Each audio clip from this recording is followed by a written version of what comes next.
Today I'm going to show you a little bit about color and value and how to use a color wheel.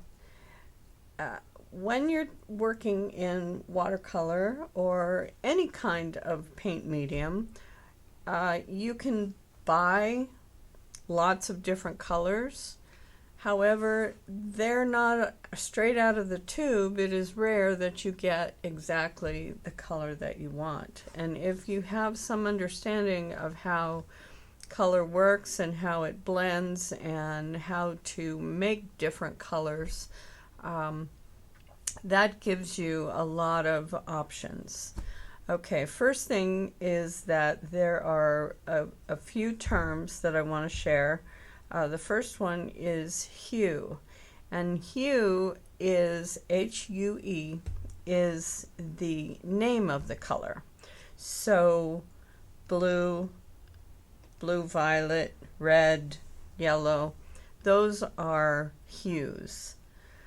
Primary colors are the three basic hues that everything else is mixed from. Sometimes you're adding black, sometimes you're adding white, or you're just adding two different hues to make a third color. And so this is kind of the basics for a color wheel. Is red, blue, and yellow are the primary colors that everything else is made out of.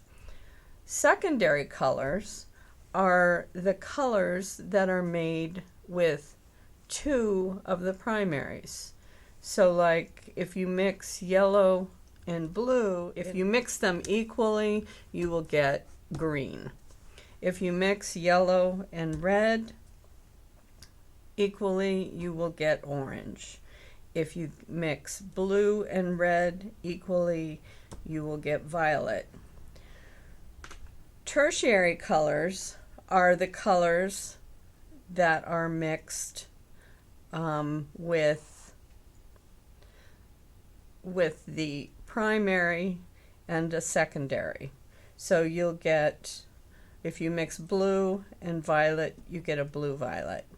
If you mix violet and red, then you get a red violet, and so on around the color wheel.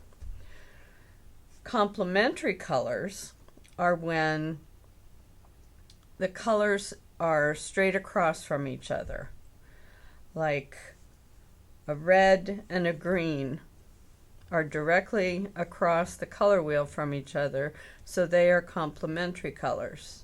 And the value of knowing about that is that complementary colors, when you put them next to each other, they enhance each other.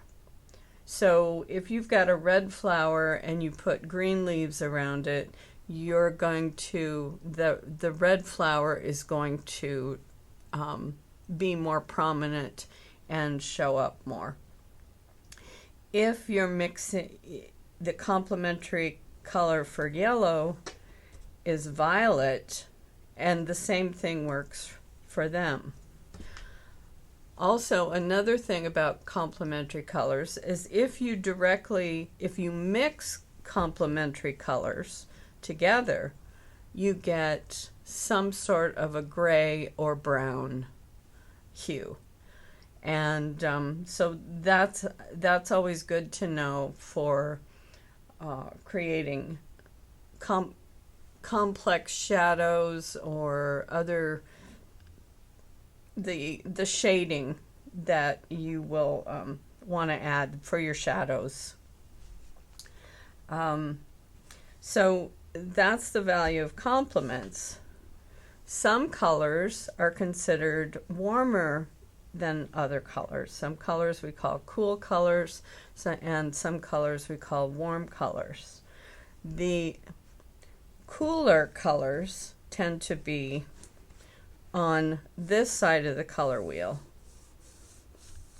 over here, from the red to green.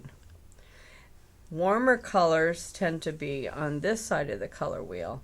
And when you get up here to like yellow green, then this tends to be, this is kind of an intermediate color. It's a little bit cooler than yellow, but you can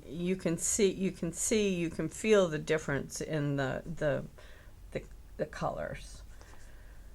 Value is how much light a color holds, and that has to do with how much white or black is added to a color.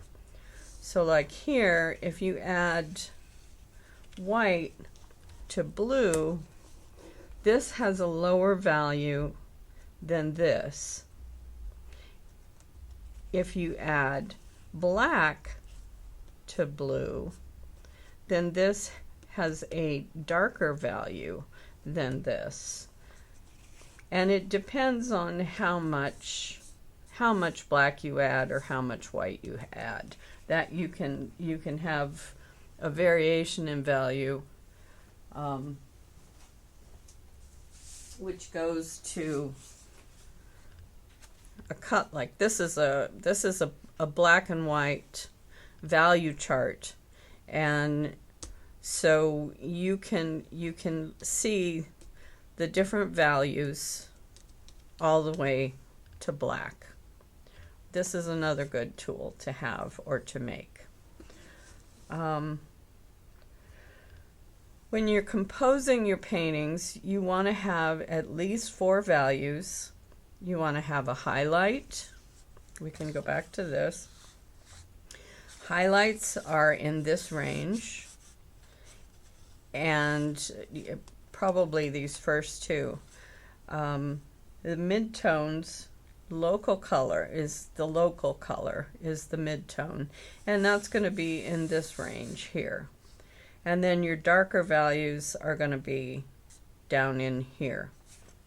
So you want to be able to incorporate all of these, at least 4 different values in your paintings. Okay, so that is a little bit about the color wheel. And I mean, you don't need a color wheel. It makes it easier when you're learning which colors are complements to each other, which colors work best together. When you're mixing, see here, if I add yellow to this green, if I add blue, if I add red to this green, you see I get a brown. So having a tool like this just makes it a little easier when you're starting out. And then next week we are going to talk about making one of these books, so that you can get more familiar with your colors.